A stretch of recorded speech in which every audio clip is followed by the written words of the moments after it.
Woo. Oh, y'all look good.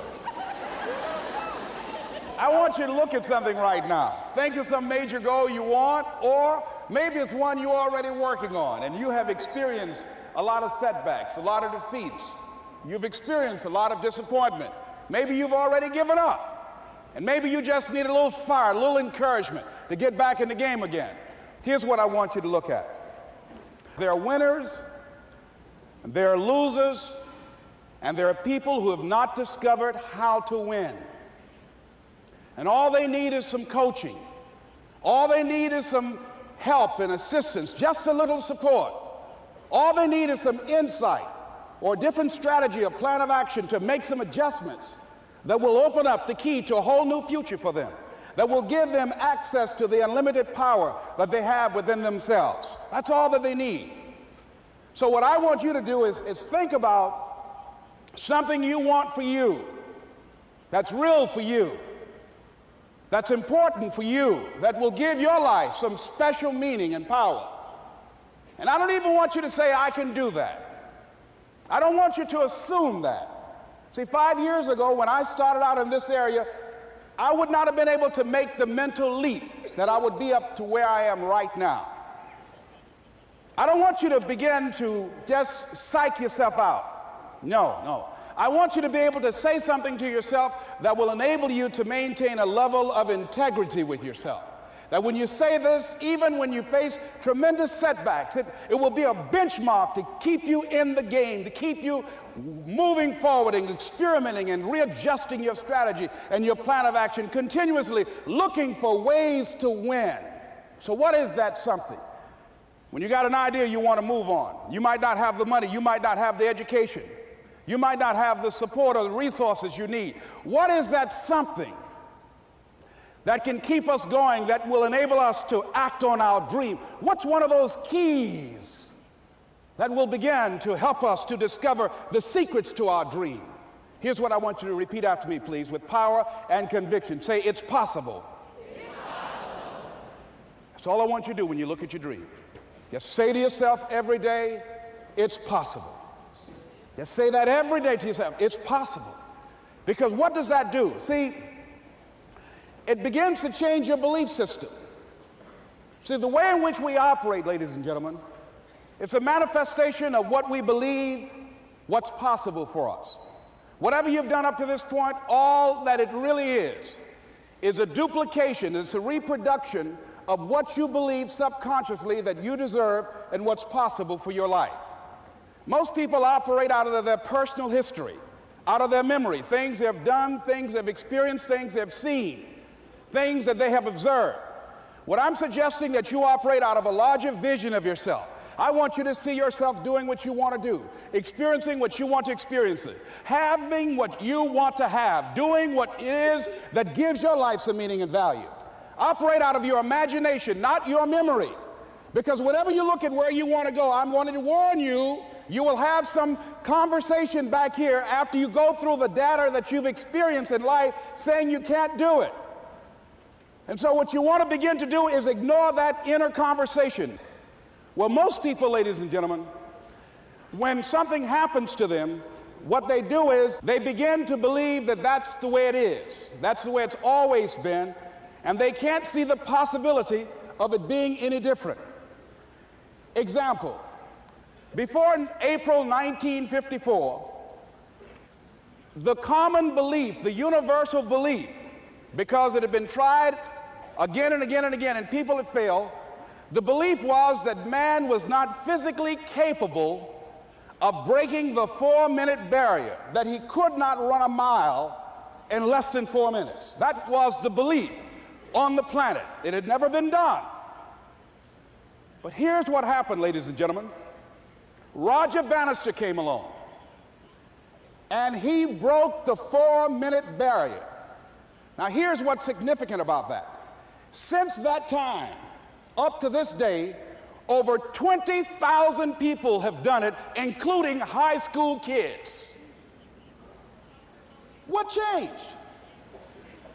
20,000 people, what changed? Here's what happened when they got on the track. They knew it had been done.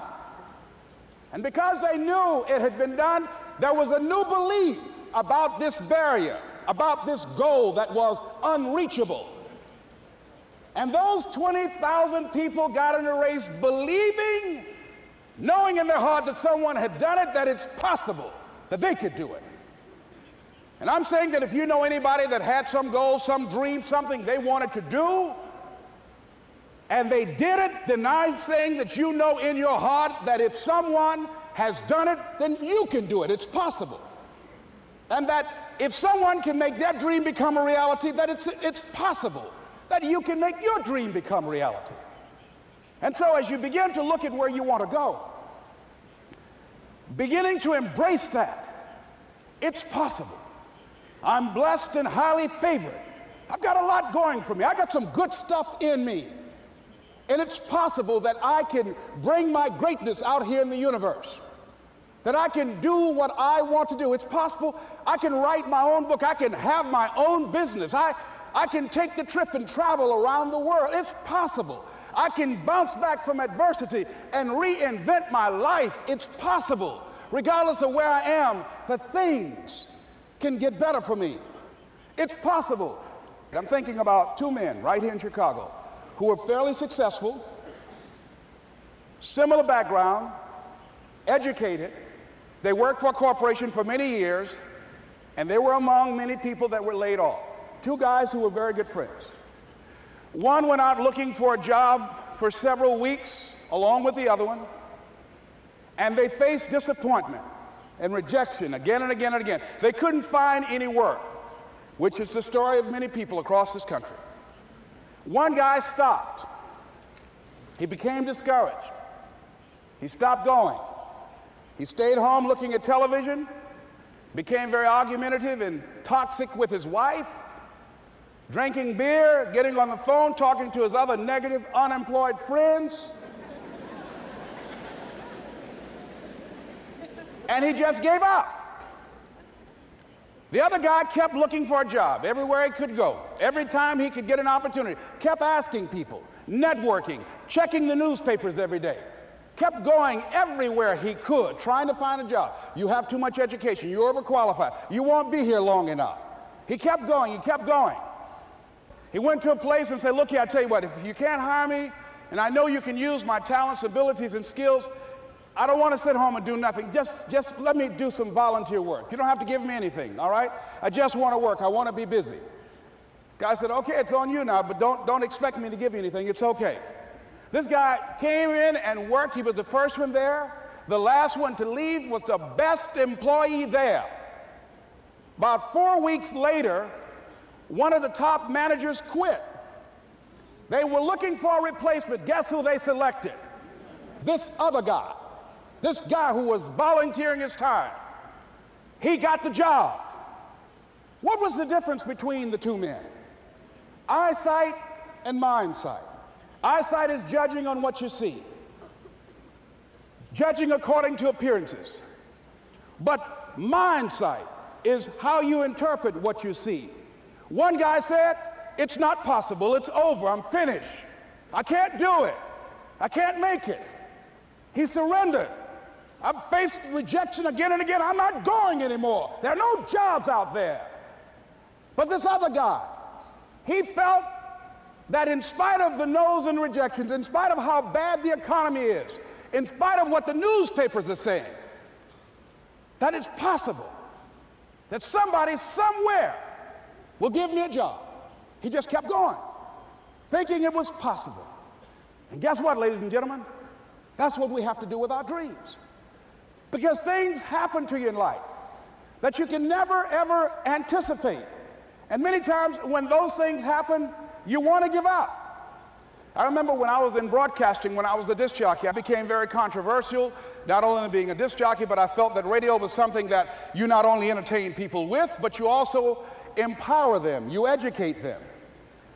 And I got fired. I didn't just leave, they fired me. That was a shock. I said, wait a minute.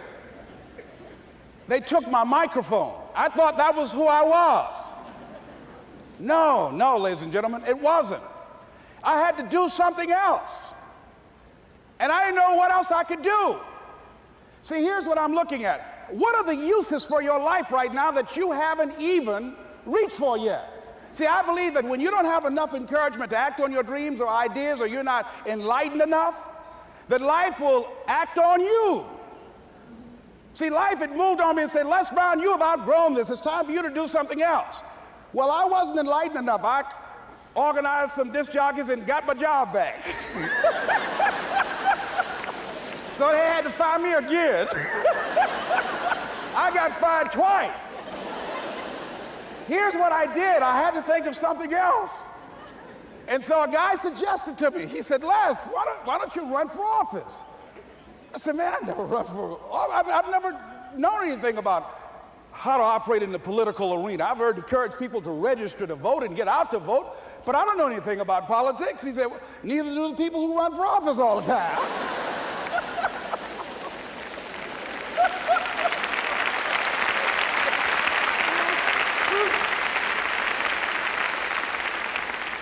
So I ran. Now here's what I'm suggesting. I ran. You got to do what you can where you are with what you have. I didn't have any money. I didn't know anything about the political process. I didn't even have any support. But here's what the guy told me. It's possible you could win. That's all I had. I was running against an endorsed candidate. He was an incumbent. He had the newspaper support, all of the leadership in the community, and I was challenging this guy. So I had a saying when I was on radio, stand up for what you believe in because you can fall for anything. And I would go door to door. I have my kids on one side of the street. I would be on the other, and I'd knock on doors. Hello, my name is Les Brown. Tell everybody I'm still standing. They get on the phone. Child, Les Brown was to my house today. You know the boy on the radio with the big mouth? Yeah, they fired him, honey. Say he's still standing. See, I'm saying just keep moving. Don't start feeling sorry for yourself. Don't spend time blaming and talking about what happened to you. See, whatever you talk about, that's what you multiply and expand in your life experience. So don't talk about stuff unless you want it to keep on happening to you, all right? So I got in that kind of action.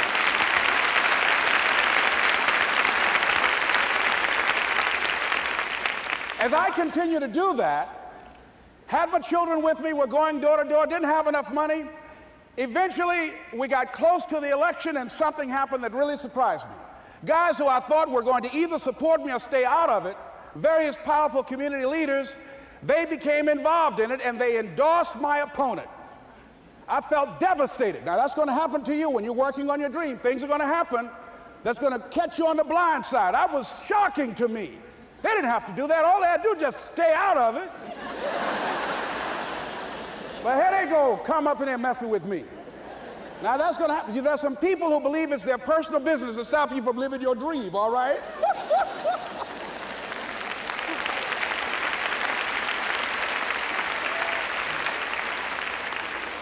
But I didn't deal with that. You want to make your dream come true, you got to stay focused. Some people rather get even than get ahead. Stay focused on where you want to go. I just kept on doing what I was supposed to do. And so I was driving to the radio station. My opponent had over $20,000.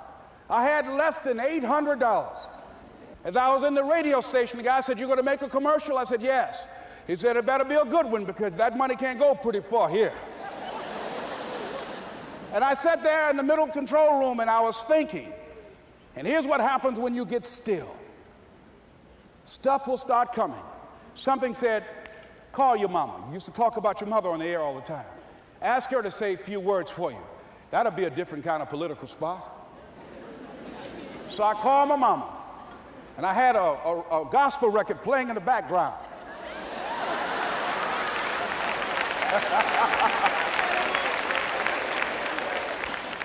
And then I had my mother say, "Hello, this is Mrs. Mamie Brown.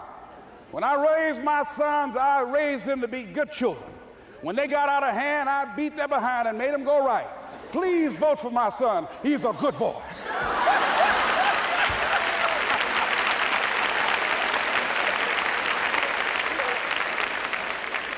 Usually in the state representative race, maybe 3,000 or 4,000 people will come out to vote in a primary.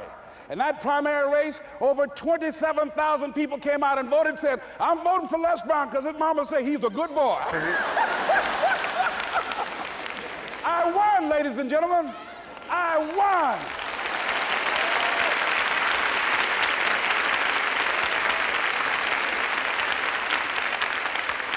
So you've got to be willing to stay focused, to be creative, to be relentless, because things are going to happen to you when you're working on your dream, when you get on track. I remember when I first got involved in speaking, one of the main things that speakers like to do is speak to a certain association that they have over 10,000 of their sales reps that come to this convention.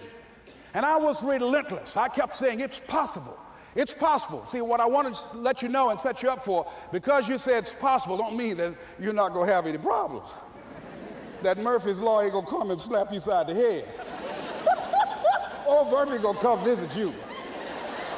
He's waiting for some of y'all out in the parking lot. Oh, you say it's possible. Okay, it's possible. You better get up. Well, I was working. I kept saying it's possible. They got other speakers on this program. I can be on that program too. I kept selling myself. I got all fired up. And I was calling them every day, every day. And the lady finally said, Mr. Brown, I tell you what, we want you to come in and talk to our sales executives. You got the kind of fire and guts that they want that will motivate them. And let me tell you something else. We want you to bring your motivational tapes. You're going to need at least $50,000 worth of tapes. I said, is that right? Yes, because they want to keep that drive alive. I said, all right. I called the guy to duplicate my tapes. I said, Don, how you doing? This is Les. Let me tell you, I got a major speaking engagement. I said, man, it's a speaker's dream. I need over $50,000 worth of product. He said, Les, you don't have that kind of credit.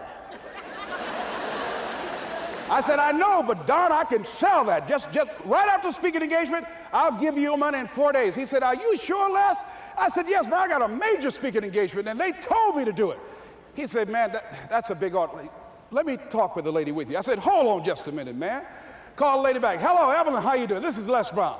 I got Don on the phone. What did you say? Do I have the speaking engagement? Yes, you do. And what else you suggest? Les, our people, they buy a lot of tapes. Your tapes are very popular among them. I'm saying bring at least $50,000 worth of tapes, Les. You'll sell everything you got and more.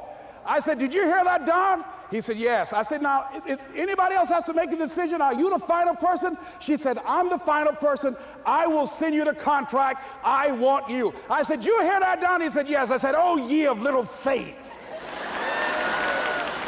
I said, duplicate the tapes, man. Hung the phone up. Well, he duplicated the tapes. 1 week came by. I'm checking the mail every day. No contract. I said, come on, Murphy, don't start nothing, man. Come on.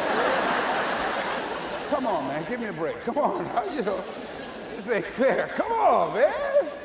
Give your boy a break, come on. I talked to myself, you know. I didn't want to call him right then. 2 weeks passed by. Murphy said, don't you think you ought to call him? I said, okay. I called, I said, hello, this is Les Brown calling. How you doing, Les? I said, fine. I said, Evelyn hasn't sent my contract out yet. Any additional information you need? So, Les, you haven't heard? I said, no. I said, Evelyn died. I said, she died? I said, did she say anything about me?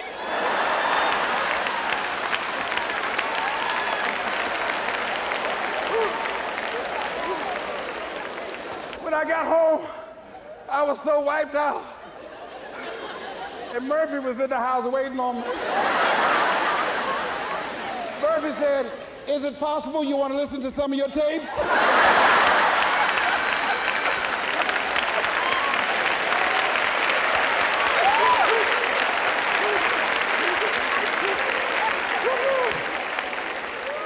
But ladies and gentlemen, here's what I had to do. I had to begin to focus on what was the solution. That this was not the only place that I'll be able to sell those products.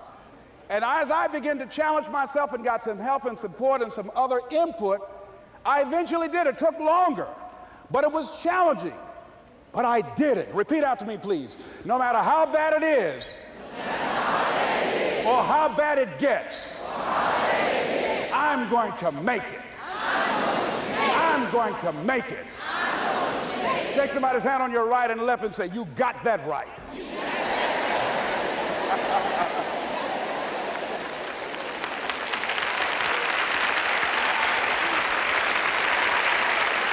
Repeat after me, please. It's possible. It's possible. I can have my dream.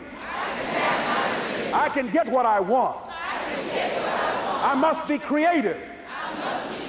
And never give up.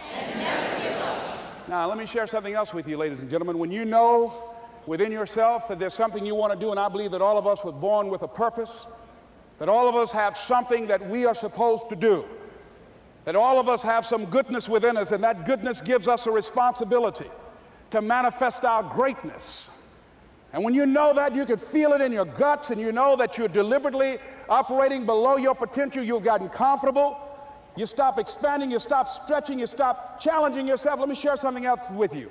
Not only is it possible for you to have your dream, but it's necessary. It's necessary that you have it, that you work on it, that you develop yourself, that you go for what is yours in the universe. I have a friend that at the beginning of the year I was in Los Angeles giving a speech, and I do a seminar teaching people how to become involved in the speaking business, and also one called Speaking with Power, teaching people how to begin to develop their communication skills. And this friend, I said, I want you to work with me. I called her up. She said, Les, are you sure I can do it? Sure you can. You have a PhD in communications. I don't have that. If I can do it, sure you can do it. In fact, I'm going to give you the support that you need. Here's what I realize, ladies and gentlemen. We only have enough energy to take us to a certain level, but it's necessary that we assemble ourselves with other people who share our vision, other people that can see it for us, to give ourselves a home court advantage.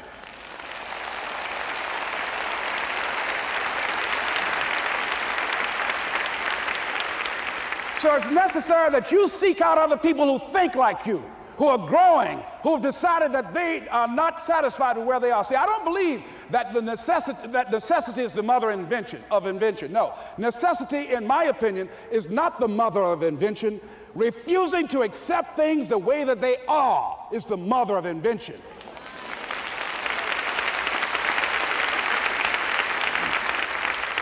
When you decide, I'm not going to settle for this, this is not going to be it for my life, I deserve more than this.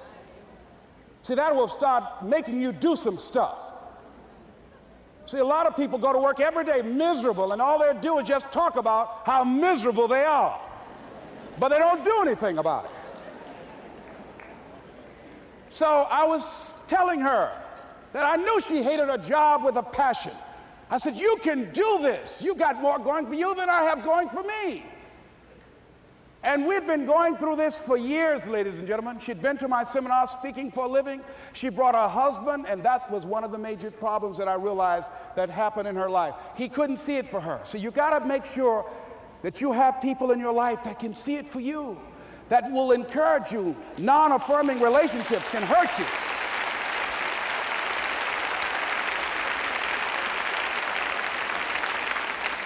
And I talked to him. I said, you know, I don't have anything to do with your marriage. I said, you and I are good friends, and she and I are good friends. And I'm not taking sides. I said, but if you can't see it for her, don't tell her that. Just give her some support. What if you're wrong? It's possible, man, that if I'm doing it, she can do it. Well, you're different. How are you going to tell me that? You've seen her speak. She's got great speaking skills. Don't underestimate her. You don't know. You've got a great woman here. But you see, people who can't see it for themselves can't see it for you. He was happy.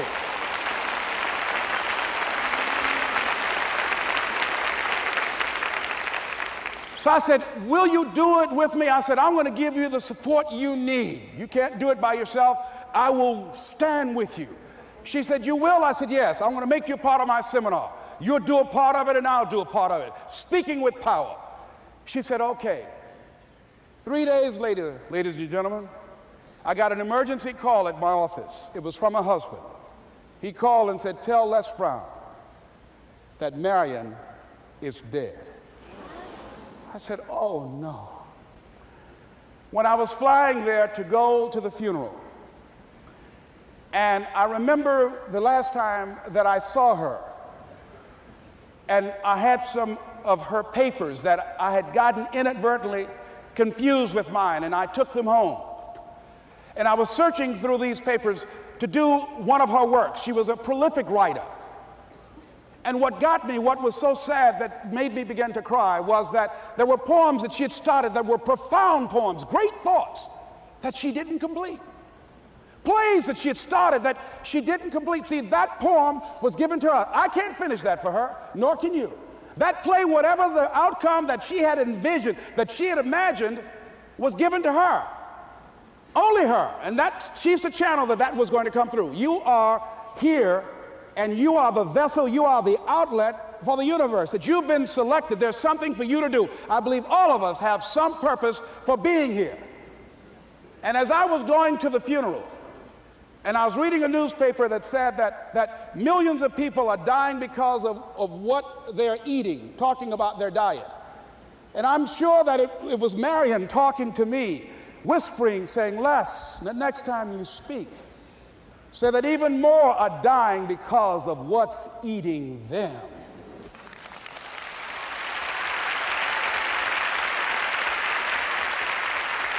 When the challenges of life come your way, you've got to find ways to increase your sense of self-appreciation, because if you don't, you're bombarded with negative stuff every day that beats you down, and you will find yourself unconsciously engaged in self-destructive behavior. If you don't program yourself, life will program you.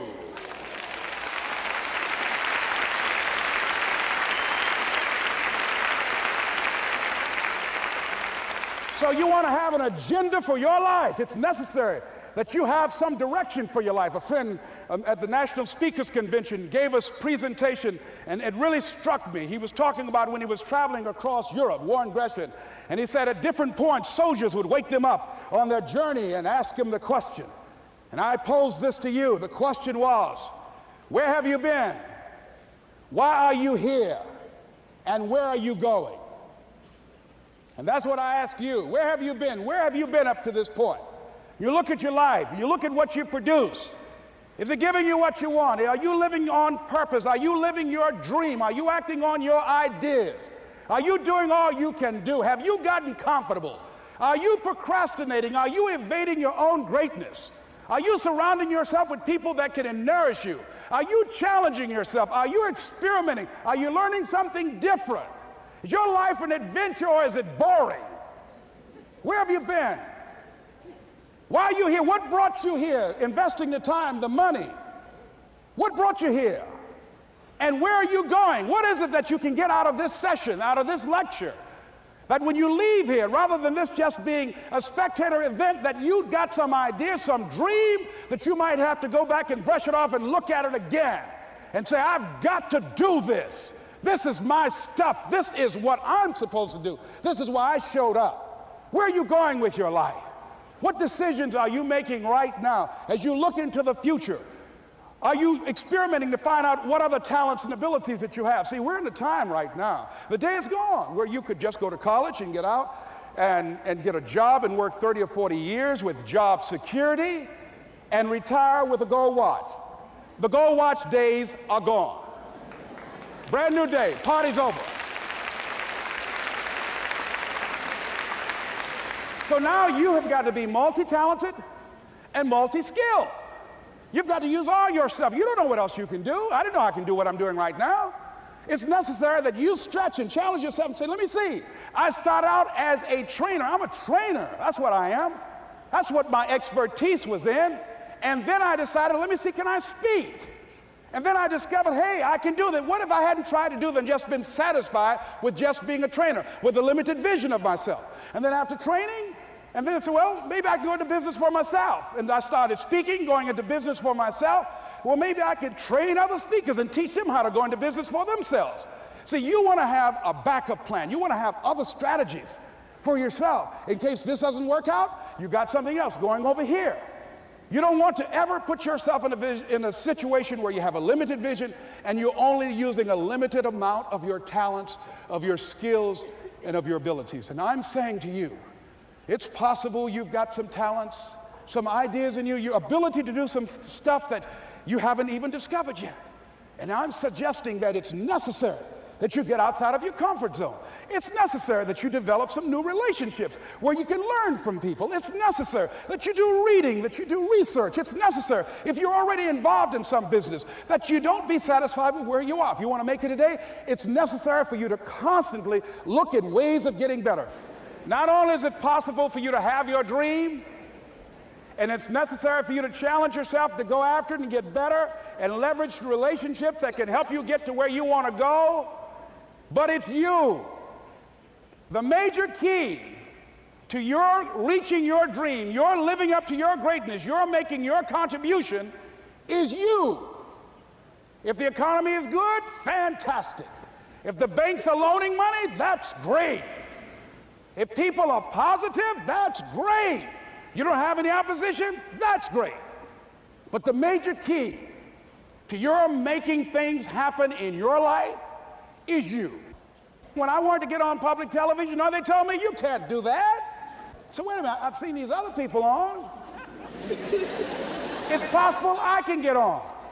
Leo Biscaya, John Bradshaw, it's possible. Wait a minute, excuse me, hold on, time out. Let's be realistic. Come on, be logical. I said, well, wait a minute, why can't I do it? Let's look here. Think about guys who have credentials, all kind of credentials. You don't have any college training. They're not going to put you on television. Give me a break. I said, thank you for that. God love you, and I'm trying.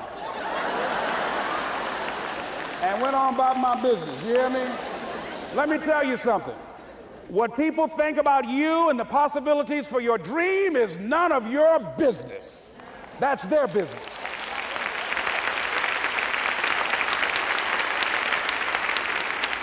They have no imagination, ladies and gentlemen. They're living out of the past, out of their memory. Their attitude is it can't be done because they haven't seen it. They're judging according to appearances. The people that are going to make it in the future, the people that are making it today, let me share something with you. History is being read, but it's also being written by people with imagination.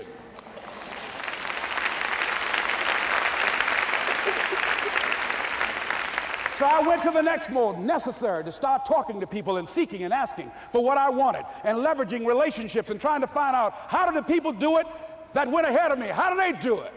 And then what is it I need to do? How is it I need to train myself, to develop myself? What's the resources that will be required in order to make it happen? And as I start seeking out and asking questions, I started running into people who said, I know someone who can help you do that. And they helped me get connected with those people. Remember, we have so much energy that can take us so far. It's necessary that you hook up with some other energy that can take you to the next level. I hooked up with them. They said, let's go. I said, away we go.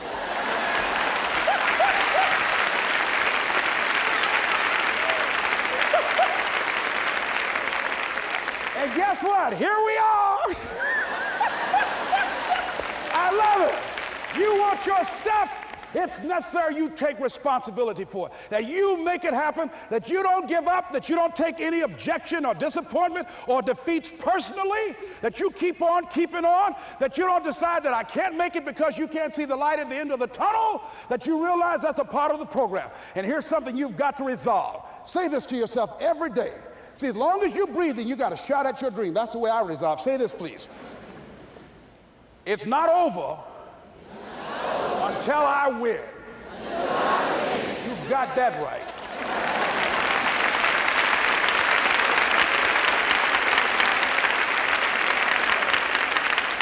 It's not over till I win. Not over till I get through. It's not over till I get over. Not over till I get what I want. Door can't open today, look out. I'm going to come back and take the hinges off. That's how you got to do that. You've got to have that kind of courage, that type of determination. If you want to make it happen, it's you. That you've got to take personal responsibility to make it happen. That you have got to own what it is that you want to do. If it's taking care of your well-being, if it's making a difference in our school system, if it's working with senior citizens, if it's to protect our ecology, if it's to create an economic renaissance, if it's just to take yourself to another level, it's you. You've got to make that happen. We can point out many things that can make it inconvenient or can slow us down. but ultimately, it's on us. Next step is, not only is it possible and necessary, and it's you to live your dream, to make this greatness that you have within you become a reality, but what I've come to appreciate when you're working on changing your life, changing some bad habit, getting out of addictive situations or relationships, or working to build a dream or making a difference in our society, or learning something that's very challenging. Here's what I realize, ladies and gentlemen, and develop a great deal of respect for. It's hard. Easy is not an option. It's hard living. Life is hard. See, it's hard when you are 49 years old, been working on a job for 17 years, and they come in and tell you you're finished and give you 1 week severance pay. And you got to start all over again. It's hard when you're married and raising children and your children are crawling and your husband dies unexpectedly. It's hard handling just the tragedies of life. It's hard when you're working on something and you put everything you have in it and it doesn't work out. You lose your money and other people's money. It's hard. It was rough when I lost my job, and I could not find a job. It was humiliating and embarrassing, borrowing money, and then I couldn't pay the money back when I told them I would. That's rough. How people look at you, how they respond to you. It's very hard. It's humiliating. Here's what I discovered that happens to you in life, that you will go through things, and while you're going through them, you can't understand why it's happening to you. But after you go through it, you get back and you look at it and you say, oh, now I understand why I needed that lesson. Have it ever happened to you? Raise your hand. Has it ever happened to you that I couldn't understand it then, but after I got through it, then I saw that that was preparing me for bigger and better things.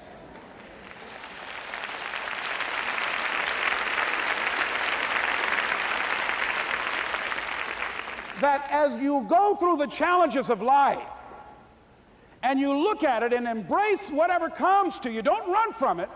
Step toward it. Don't try and duck it like most people do. See, most people want it easy. See, easy come, easy what? Easy go.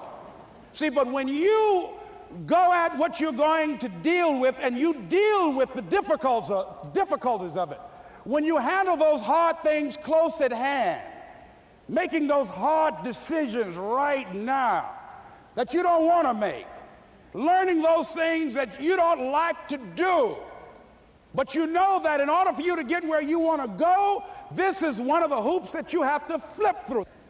And I'm saying to you, whatever you got to do, do it, because if you don't, life is going to whoop you until you surrender and say, okay, all right, I cooperate, okay, I learned, okay. It had to wear me out a long time. So if it's hard, then do it hard. Now, how do you hang in there during the hard, difficult times, Les? You must have faith. You've got to believe in yourself. You've got to believe in your abilities. You've got to believe in your service, your company, your ideas, unquestionably. You've got to have faith, and that faith gives you patience. That it's not going to happen as quickly as you want it to happen. A lot of things are going to happen that will catch you off guard. And so therefore you've got to deal with and handle it as it comes. And not only that, but that faith and patience drives you into action. You've got to keep moving and keep plugging away. In the Far East, they have something that's called the Chinese bamboo tree. The Chinese bamboo tree takes 5 years to grow. And when they go through a process of growing it, they have to water and fertilize the ground where it is every day. And it doesn't break through the ground until the 5th year. Okay? But once it breaks through the ground, within 5 weeks, it grows 90 feet tall. Now the question is, does it grow 90 feet tall in 5 weeks or 5 years? The answer is obvious. It grows 90 feet tall in 5 years. Because at any time, had that person stopped watering and nurturing and fertilizing that dream, that bamboo tree would have died in the ground. And I can see people coming out talking to a guy out there watering and fertilizing the ground that's not showing anything. Hey, what you doing? You've been out here a long time, man. And the conversation in the neighborhood is, you growing a Chinese bamboo tree, is that right? Yeah, that's right. Well, even Ray Charles and Stevie Wonder can see ain't nothing showing. You know that's how people are gonna do you? So how long you been working on this? How long have you been working on your dreams? And you have nothing to show. This is all you got to show?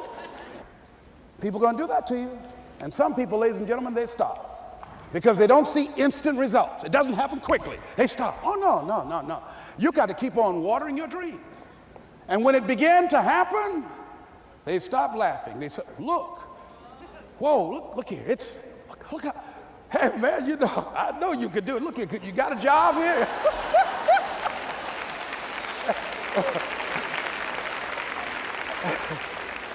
See, during those hard times, we didn't know how you're going to make payroll. During those times when you failed and things didn't work out, they were nowhere to be found.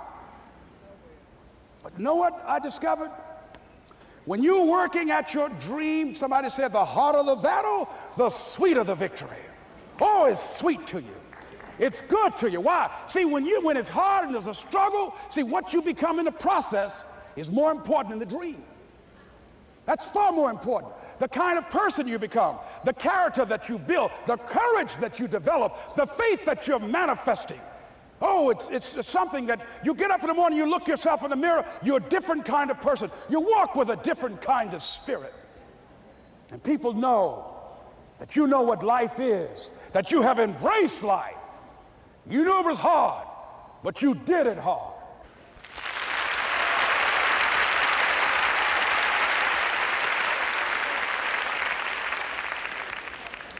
Now that takes us to the next level.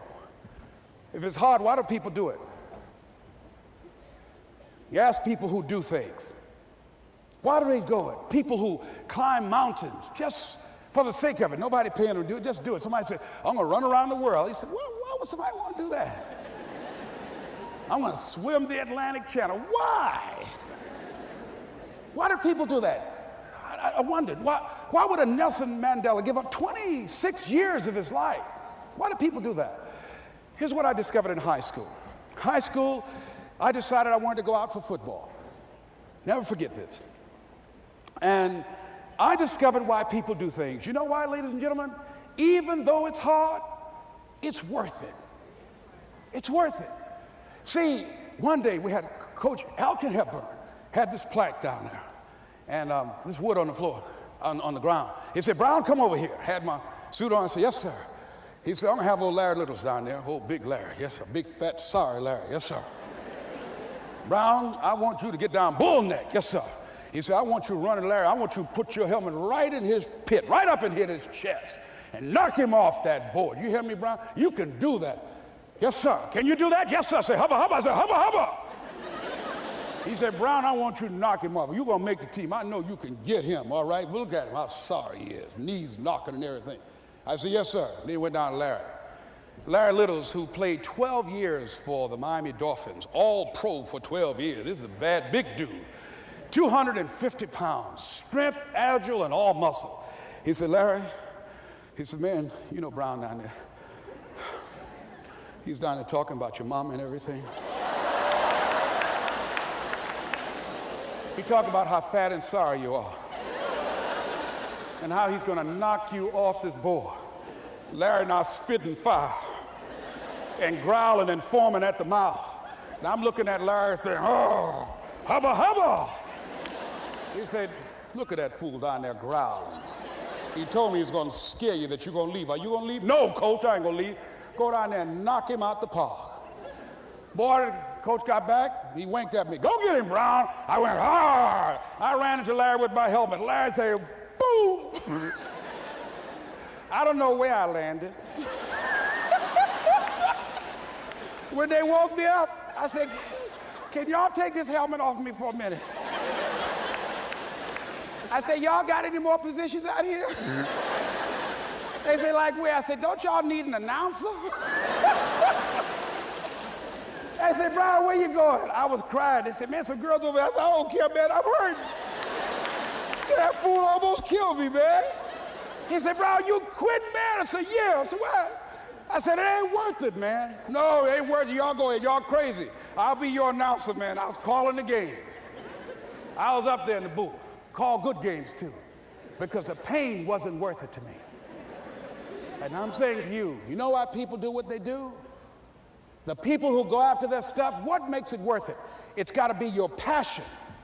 You got to love it, ladies and gentlemen. You got to love it. It's got to be what you are supposed to do. You want to sing, and even though they want to invite you to Carnegie Hall, you're going to sing to anybody that listen to you, including singing to yourself. I used to talk to my plants when nobody else would listen to me. You got to write, even if no one published your book, write, because that was given to you to do.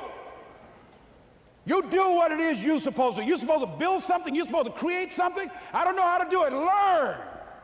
Do whatever is required. Just go out there. It's possible you can get what you want. It's necessary. If you want it, you got to go into action. You got to be willing to experiment. You got to be willing to fail and to succeed. You got to be willing to form and to develop new relationships. It's you, it's on you. You got to make that happen. Nobody's going to bring it to you on a silver platter and say, here's your dream manifested. No, it's hard. Yes, it's hard. It's difficult. Yes, right. And it's worth it.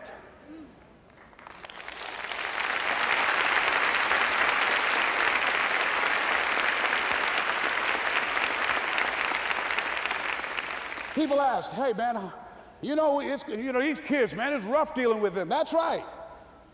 That's right. You think peer pressure happened overnight? We went through peer pressure. I remember as a kid, some guys said, hey, Les, me and another fellow named Willie Lower, we were going home. Hey, man, we're going down to Goose, man, and knock off a grocery store. I said, look here, I don't want no part of that. I'll see y'all later. Say, y'all chicken. I said, that's all right, you say whatever you want. Low star. I'm not chicken, man, don't call me chicken. Then why don't you come? We didn't even ask you to come into place, man. All you do is just drive the car, that's all. I don't know how to drive that good. Well, we're trying to get Les to come. He's chicken. Hey, I'm not driving nothing, all right? Willie, don't care about what they say, man. Leave him alone. You want to go do it? You find somebody else to drive, or you drive yourself. Come on, Willie, man. Pull him, he stopped. I ain't chicken. All I got to do is drive? Yeah. I said, Willie, that sounds simple, man. Don't go, man. He went. And the next day, we read the newspaper where when they robbed the store, when they came out running to a car, the merchant, the man who owned the store, came out just shooting wildly, and he hit the driver in the head. So peer pressure didn't just start in the 90s or the 80s. It's difficult. It is challenging for kids right now. And it's going to take some easy, simple methods to help bring them out of this madness, this insanity? No. Is it hard? Yes. Let's look at what we've been doing. What has worked? What has not worked? Let's look at where we want to go. What is it that we want to produce? What is it that we want to create for our young people? And as we think about that, start experimenting with different methods and techniques to create and to produce that. And begin to believe that it's possible.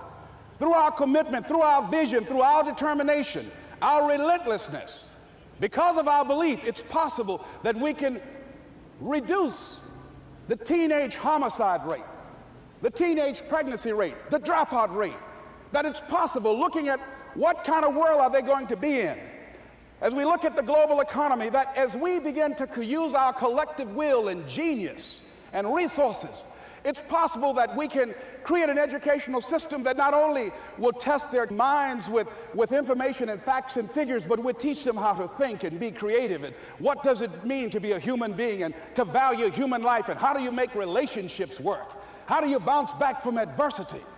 It's possible that we can give them a curriculum that will give their lives a sense of purpose and direction and meaning, and teach them how to begin to know and operate on a higher level of being, where they become assets to our society rather than liabilities. What if we leave here with that kind of consciousness that it's possible, as opposed to saying we have to write this generation off, that it's possible that we were born for such a time as this and that, that maybe someone here has the idea or the method or some plan of action or an approach that can resolve many of the problems that we're facing with young people today. Whatever we have to do to save our children, it's worth it.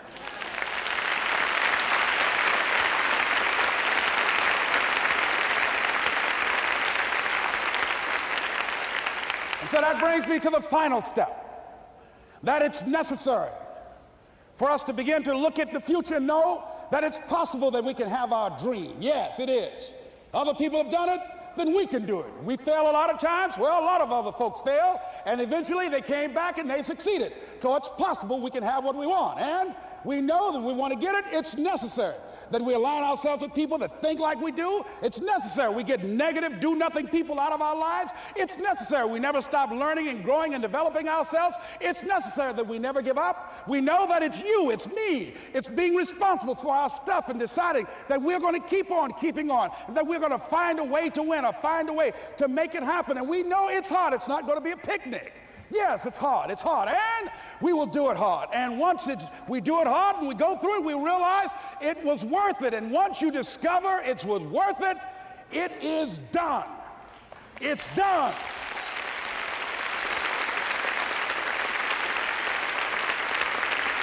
It's done, ladies and gentlemen, before it happens.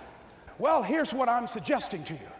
That when you're working, you have a wall to break through. Let's say a friend of mine he runs a marathon, and he says, when he's running the 26-mile marathon, he said, let's say that hypothetically, that 18th mile is the wall.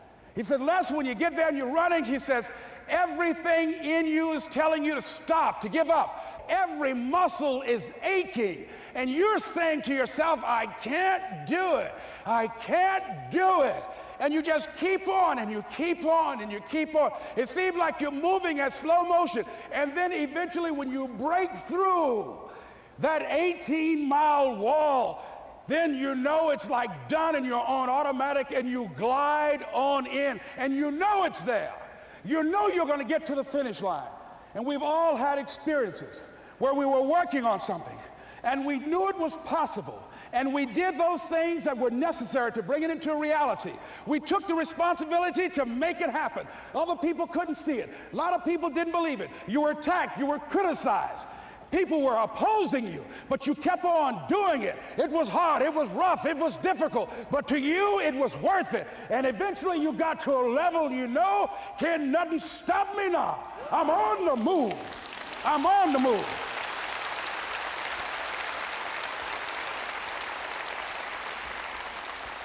Finally, I'm thinking about a friend of mine who is no longer operating on this dimension. His name is Jack Boland.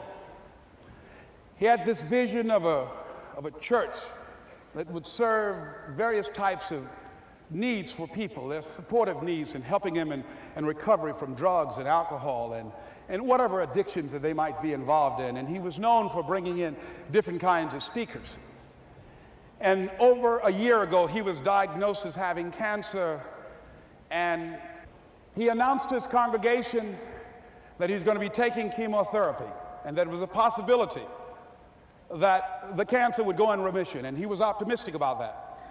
And sure enough, it did for a year. And one of the things Jack always talked about is that he wanted to have his funeral while he lived. And so he invited a few friends, Wayne Dyer and myself and a few other speakers. He didn't tell us why we were there, but once we gathered there, the church, they told us in the room that Jack is going to announce to the congregation, he's bringing his doctor up. The doctor is going to say that we felt we could keep it in remission. It's out of remission, and he doesn't have much time left. And whatever words you want to say to Jack that you would say if he had made his transition, speak those words now. Well, we were shocked and we were somewhat stunned until Jack got there. They brought him in a wheelchair, and boy, was he courageous, and he had a strong smile, and they helped him up the steps, and he sat behind the podium. And each of us got up and we said a few things about Jack and the impact that he made on our lives. And he said, the doctor, after announcing that Jack didn't have long, he says, "Doctor," he said, "I accept what you say, but it's possible that does not have to be the case. But if it is, I will enjoy life to the very last breath I take, even the chemotherapy. I will enjoy that." And Jack did, ladies and gentlemen. And when they said that all of his vital organs were failing, they called his family and his close church staff to the hospital and said, "He's dying." And so they came and they all gathered in the room. And Jack at that time was unconscious. And he gained consciousness, and he looked at them and he said, with what strength he had, he said, "I want to thank you all for being here. You've been a great staff to me."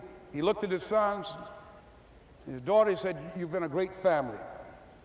He said, "Don't feel sorry for me." He said, I'm ready to go. I'm looking forward to the next adventure." And he sat there for a little while, laid there, and he closed his eyes, and he lost consciousness.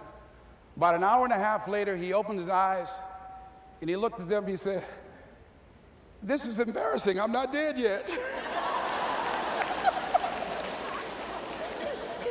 They were laughing through their tears. They said, "Jack, you are a character." He said, "Hey, I hate giving up this kind of control." So they predicted that Jack would die at the end of February.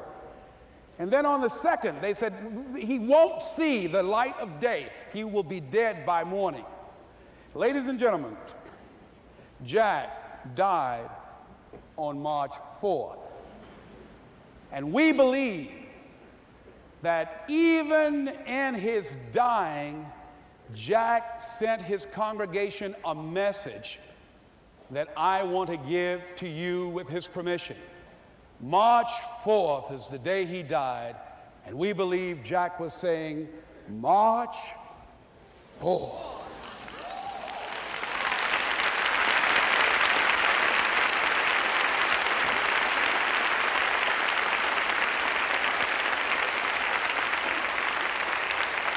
So I say, as you look into the future, while other people are giving up, feeling like victims, feeling powerless, becoming negative, turning on each other rather than to each other, feeling that they can't make it, be ye not conformed to this world, but be ye transformed by the renewing of your mind with the mindset of that it's possible that we can save this generation. It's possible that we can create new industries, a new economy. It's possible that I can find a new profession, a new job. It's possible I can create a new life. And it's necessary that I become actively involved in becoming a positive force in my life and on the planet. And it's me, yes, it's you, it's all of us, pulling together, working together to create this brand new future. And it's going to be hard. Easy is not an option. But if it's hard, we will do it hard. Whatever is required to snatch victory from the jaws of defeat. And it's worth it, yes. It's worth whatever we have to do. And once we know that, it is done. It is done. It is done. It is done.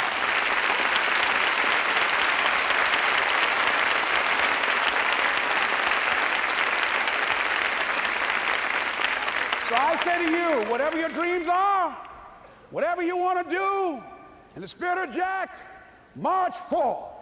This is Mrs. Mamie Brown's baby boy, Leslie Calvin Brown, saying, "It's been a plumb pleasing pleasure as well as a privilege."